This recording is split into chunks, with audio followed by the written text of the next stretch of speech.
Assalamualaikum warahmatullahi wabarakatuh. Kami dari kelompok 1 akan membahas materi tentang kepatutan sosial pada generasi natif digital.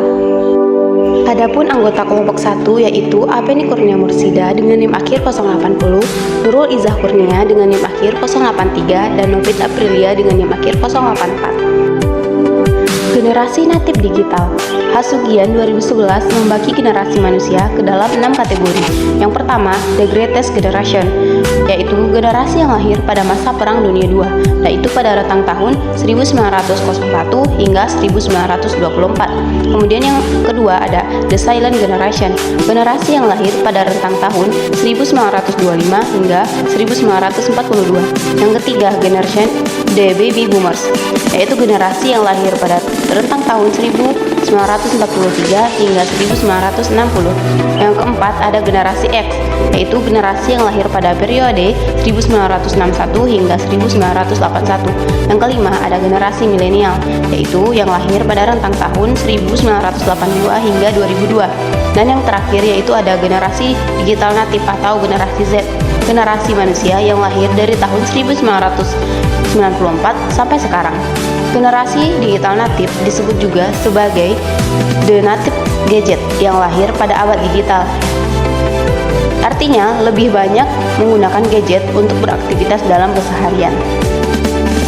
Karakteristik generasi digital natif. Dari beberapa tinjauan pustaka mengenal digital natif yang dirangkum oleh Istiana pada tahun 2016, dapat disebutkan bahwa karakteristik dari generasi digital natif antara lain sebagai berikut. Yang pertama, kemampuan multitasking atau melakukan beberapa pekerjaan dalam satu waktu yang sangat tinggi. Yang kedua, cenderung ingin memperoleh suatu informasi secara cepat. Yang ketiga, cenderung lebih mudah memahami gambar dibanding teks. Yang keempat, lebih suka mempelajari sesuatu yang bersifat aktif dan interaktif melalui kegiatan nyata. Yang kelima, penghargaan atau reward adalah sesuatu yang mereka harapkan ketika berhasil menyelesaikan sesuatu. Dan yang terakhir, mereka berharap dapat menyelesaikan apapun dengan mudah melalui teknologi. Penggunaan media sosial oleh digital natif. Jumlah pengguna dan kegunaan media baru mengalami peningkatan.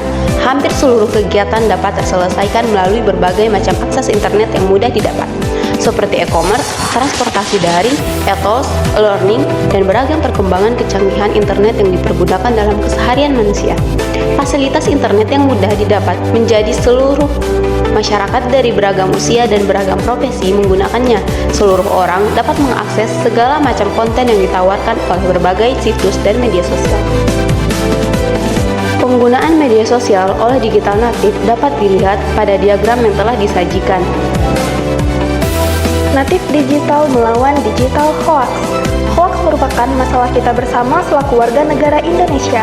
Mahasiswa sekarang yang terlahir sebagai digital natif bisa berperang melawan hoax yang disebar melalui dunia digital maupun dunia nyata yang semakin lama semakin tak terkontrol melalui literasi digital, misal dengan melakukan kompetisi kreatif dalam mengkampanyekan literasi digital dan melakukan kampanye melalui talk show kreatif, kemudian diikuti awarding night bagi peserta yang berhasil memenangkan kompetisi kayak anti-hoax, hate speech, dan cyberbullying. Kompetisi kreatif yang dilaksanakan ini setidaknya menambah ragam bentuk dari penyelenggaraan literasi digital partisipatif di dalam masyarakat.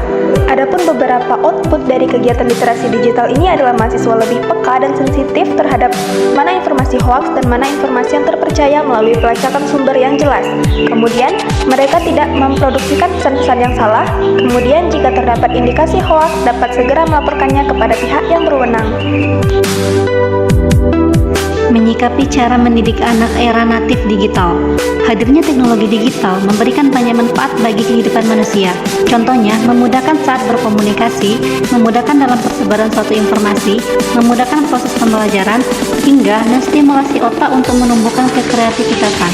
Jika tidak dikontrol, teknologi justru bisa membawa dampak negatif bagi anak-anak, seperti kecanduan teknologi yang mengakibatkan kelelahan fisik, gangguan sosial yang membuat anak kesulitan bergaul di dunia nyata, hingga menyebabkan anak kesulitan untuk berkonsentrasi. Hal ini menjadi tantangan tersendiri bagi orang tua untuk memberi arahan dan edukasi terhadap anak dalam pemanfaatan teknologi di era digital. Hal yang harus dilakukan orang tua dalam mendidik anak di era natif digital adalah mengarahkan penggunaan perangkat dan media digital dengan tepat, Yang kedua, mengimbangi waktu penggunaan media digital dengan interaksi di dunia nyata. Yang ketiga, memilihkan aplikasi yang positif untuk anak.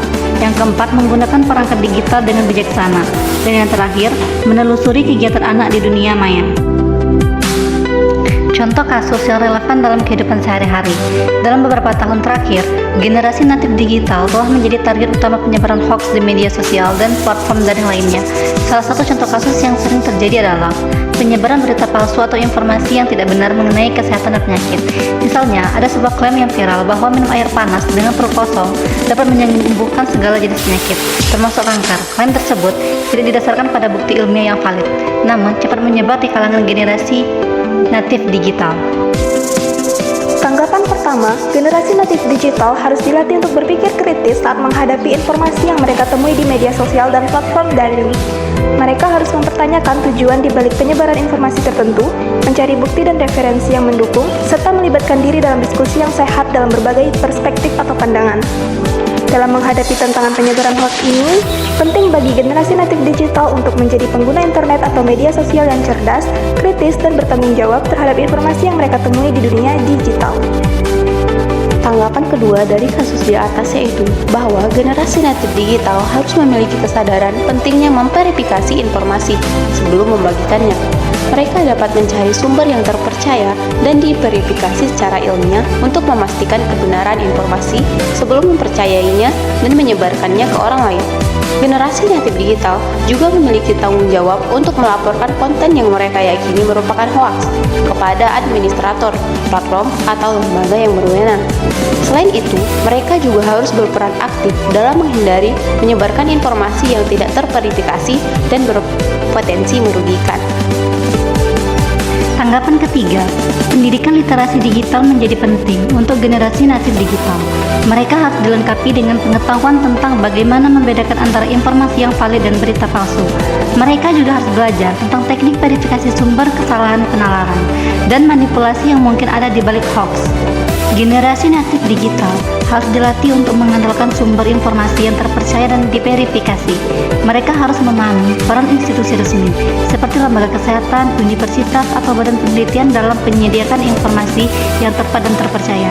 Dengan memperoleh pengetahuan ini, mereka dapat menghindari berita hoax yang dapat merugikan diri sendiri dan orang lain.